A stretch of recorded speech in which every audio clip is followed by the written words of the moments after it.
has catapulted literally out of the world.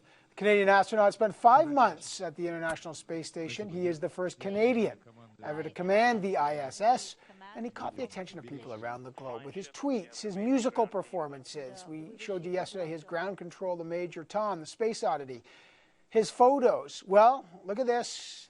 Thank goodness, Commander Hadfield back on Earth. He touched down Monday night. But the future of the Canadian Space Agency is somewhat up in the air.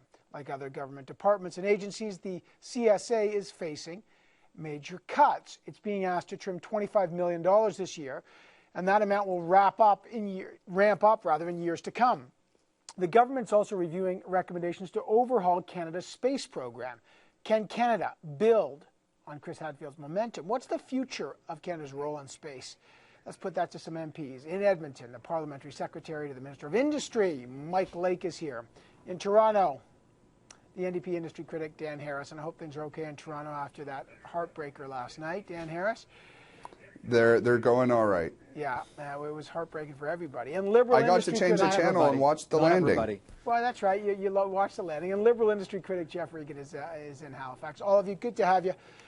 Chris Hadfield safely back on Earth, 5 months in space. Amazing, amazing journey.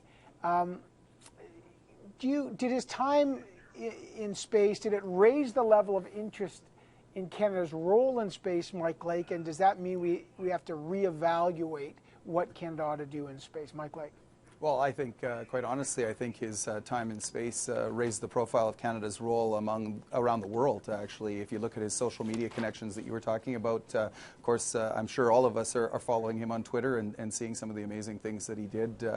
Certainly from this government's perspective, we are continually committed to Canada's role and making sure that we're having the greatest impact we can have on the world stage. We made a commitment in a recent budget in 2012 to extend the ISS mission commitment to 2020. Of course, we've announced support for the world-leading RadarSat mission, Constellation mission. And so, yeah, Canada, of course, is playing a leadership role, as we've all seen, and we expect to continue to play that leadership role. Some questions about the commitment, though, because the interest in space coincides with the government's. But I've got the budget 2012 in my hand here, and if you go to page 271, it outlines the cuts in the industry portfolio to the Canadian Space Agency. It has a core annual budget of $300 million, but in 2012-13 there was a cut of $7.9 million, 2013 $24.7 million, and 2014-15 ongoing cuts of $29.5 million. As of 2015, that nearly $30 million comes out of what was the core budget of $300 million going forward. And then the budget 2013 says that the government's looking at the recommendations of David Emerson's aerospace review. But how does that jibe, cutting that kind of money, with a quote-unquote commitment to space? Of course, we did commission the review of space and aerospace programs by David Emerson. You know, Canada's playing a leadership role in a lot of areas, Evan, and one of the key areas that we hear about when we're talking to constituents is the importance of balancing our budget. And so across government, every single department, every single agency is being asked to take a look at their department to find more effective and efficient ways of doing things, with a view to leading the world, by the developed world, by getting our budget balanced by 2015. We're going to do that, and what that's going to do, of course, is enable us to sustain important programs like our space program moving forward in the future. I get that. I want to bring in the critics, but one last question to you, Mike. I get that in the industry portfolio in 2012, tourism, industry, natural research council, there's cuts across the board, and I get that. But I guess the question is, can you have it both ways? Can you tell Canadians, hey, we're committed to the space program, when in fact you've decided, look, it's more important to balance the budget, and so instead of balancing, you know, we got to cut the space program. Well, Evan, actually, it's important to do both, and if the government is going to be able to do the things that are important to Canadians in the long term, we've got to make decisions now to make sure we're spending taxpayer dollars effectively and efficiently, and get our budget in balance. Quite honestly, I think you're going to see developed countries around the world making much harder decisions in the future because they're not making the decisions that Canada's making now to get their budget balanced. All right, but that's still, I'm not sure that answers my question about the space agency. Dan Harris, what's your view? Is it, I mean, all things got cut. I mean, are these cuts, in your view, significant, or, as Mike Lake says, is this just a prudent way to deal with the budget so going forward these programs are sustainable? Well, Evan, you have to look at the bang for your buck. Currently, the Canadian space industry generates over $3.4 billion in economic productivity over the next year. So the $300 million that goes in the Canadian Space Agency is actually very small.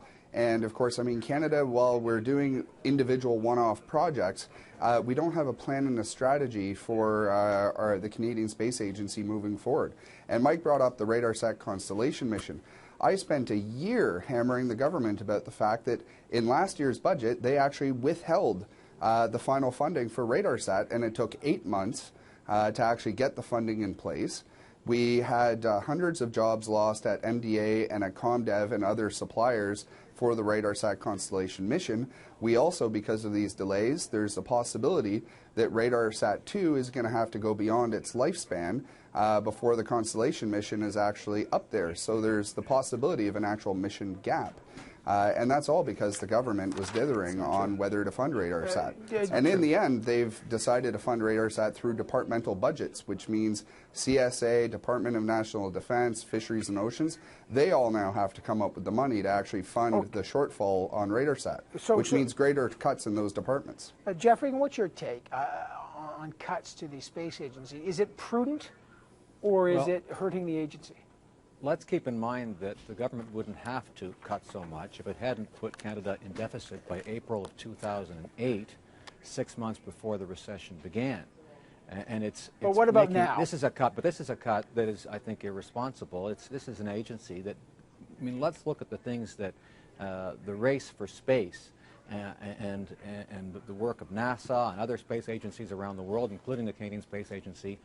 Look at the kinds of technologies that have spun off from the research and development they've done, from the work that they've done in trying to expand our knowledge of space and reaching the moon and doing so many things and working on the International Space Station.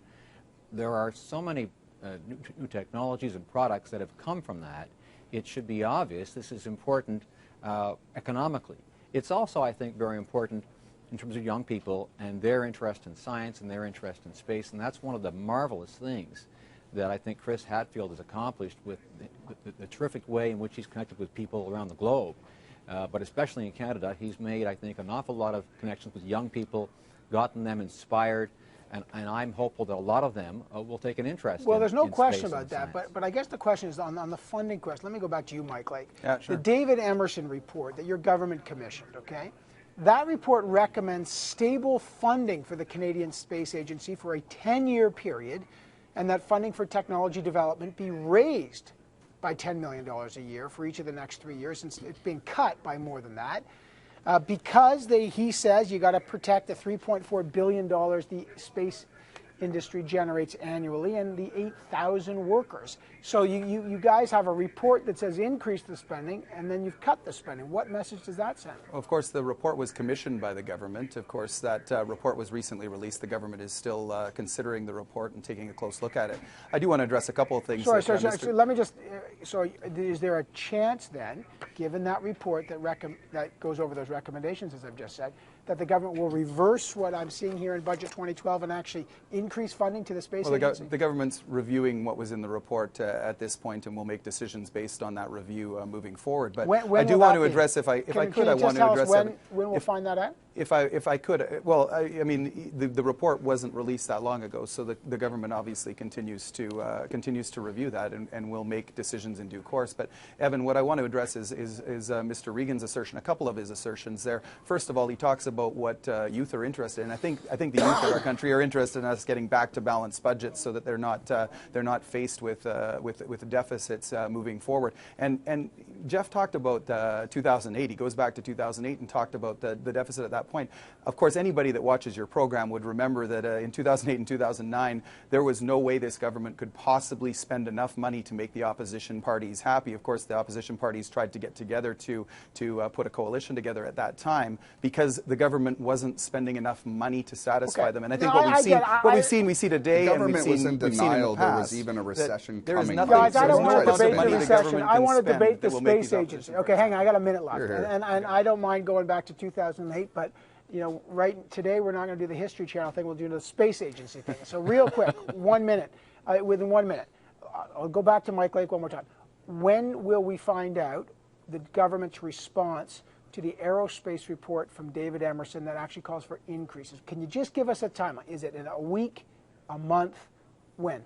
As long as it takes, Evan, to properly review the report and make prudent and responsible decisions moving forward. All right, let me get the other two in. I want to specifically on the amount of money.